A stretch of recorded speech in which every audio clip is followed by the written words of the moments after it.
But I want to first of all thank all of you for coming and for having me. It is an honor to be associated with a Housing Works event. And I'm going to tell you how that came to be. But first, a little background for those of you who don't know it. I do write a column for the LA Times, and I was wandering around looking for one day, and it's almost 10 years ago now. Can't believe it's been 10 years. I'm in downtown LA, and I see a gentleman playing a violin, and I look a little closer and realize he's living out of a shopping cart, and a little closer again and realize the violin is missing 2 strings. And the music sounds pretty good for somebody who's missing 2 strings. And I approached him, and he jumped back, scared to death of me. And I realized there were some issues, and I didn't know what it would take for me to gain his trust. On that little shopping cart, he had hung a little sign, and it said, Little Walt Disney Concert Hall. And this is several blocks from the big Walt Disney Concert Hall, home of the LA Philharmonic. And I asked him why he played in such a busy place in the middle of downtown LA. It was so noisy. And he pointed and said, there's the Beethoven statue. I play here for inspiration. And I thought, he really does have some issues. There's no Beethoven statue here. Why would there be? And I turned and looked, and what do I see but a Beethoven statue? The concert hall, many of you may know, used to be there, Pershing Square. It moved up the hill. Beethoven stayed behind. And this young man, Nathaniel Anthony Ayers from Cleveland, Ohio, found inspiration, and he played at the foot of Beethoven. So I'd go back and see him again and again, and each time he was a little bit warmer and more comfortable talking to me. One day he's scratching names on the sidewalk. And I said, who are those people? Stephen and Robert and Jane and Roberta. And he says, those were my classmates at Juilliard. I said, excuse me? Juilliard as in the Juilliard School for the Performing Arts in New York City, one of the most elite music schools in the world? He said, yeah, it was a long time ago. I'm just trying to get back on track. And I said, well, are you aware that a violin has 4 strings? And he said, yes, I am. My whole goal in life is to figure out how to get the other 2. And so began our relationship. And I had no idea what I was doing. I didn't know who to call. I didn't know what he was dealing with. I just knew that I was charmed, that I was so impressed and inspired by the perseverance, by the fact that he's out there working at it day after day after day, after all of these years. And I asked him one day, who could I call to get the backstory? Who knows you best? And he said, call Harry Barnoff. And I said, who's that? He said, well, he's with the Cleveland Orchestra. He was my teacher. And I said, well, that was a long time ago. Is he still alive? And he said, I don't know. Why don't you dial? And he did this with his finger, a number. I wrote it in my notebook, ran back and called. And somebody said, Barnoff residence. I said, Mr. Barnoff, do you remember a young man by the name of Nathaniel Anthony Ayers? And he started crying. So that was one of the best students I ever had. I loved that kid.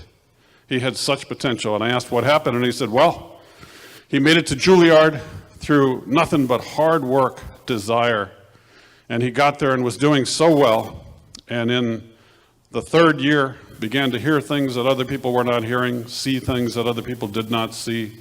Had a breakdown, ended up at Bellevue Hospital, ended up in handcuffs, a straitjacket, and his music career was over. Went home to Cleveland. His mother tried her best to take care of him. When she died, he got on a bus for Los Angeles thinking that his father was here, wandered the streets without a plan, scared, until the day that he saw the Beethoven statue and said, I guess I'm home. When I wrote that column, that first column about Nathaniel, I was very much concerned about the impact it would have on him, as Molly just said. I didn't know what I was getting into. But when I wrote that first column about Nathaniel, the reaction was unbelievable. I did not anticipate it at all. In the time it took for me to read one email, 10 more would arrive. And I guess people saw it as a there but for the grace of God story. And that's what it is with mental illness. People struck down through no fault of their own. And it could have been you and it could have been me. And they also like, I think, readers in general, a story of second chances. And they were rooting for him and rooting for enough of these organizations. Housing Works saved Nathaniel's life. They got him out of a bad situation. They put him into a good one. When that began to fall apart, they made every effort to guide him to the place where he is now. He's getting the help that he has needed for so many years. They are following him every step of the way. And when he is done at the location where he is now being treated, there's every possibility that he may end up back with Housing Works. He's on the phone many days, calling to check in with people there. Mary, I think in particular, if not Molly, the M&Ms, Mary and Molly. And they have helped rescue this man. It's a long journey. It's not over. Nobody knows exactly what will happen, but he has gotten the best possible care and support that he could have gotten anywhere. He got it from Housing Works. And you could look at these huge problems, socioeconomic problems and public policy problems, mental health issues, and feel so overwhelmed by how huge they are that you think you can't make a difference. And you kind of shrug and maybe walk away.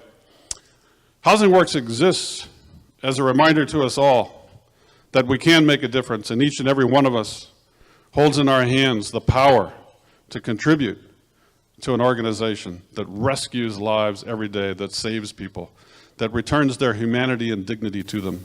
That's what's happened with Nathaniel. I can't thank Housing Works enough. And when I go to speak to different groups, I check in with Nathaniel and always ask him what I should say on his behalf, because, I mean, he really should be here telling this story, or at least playing music while I tell it. And we've done that a few times. And he says usually the same thing as far as his advice for the people I'm speaking to. And the first is always, don't be a wallflower. Get involved. Pick a cause and get involved. And by your presence tonight, you're all doing that, and I'm very grateful for it. The second thing he always asks me to tell people is, have a blessed day. On behalf of Nathaniel Anthony Ayers from Cleveland, Ohio, thank you very much.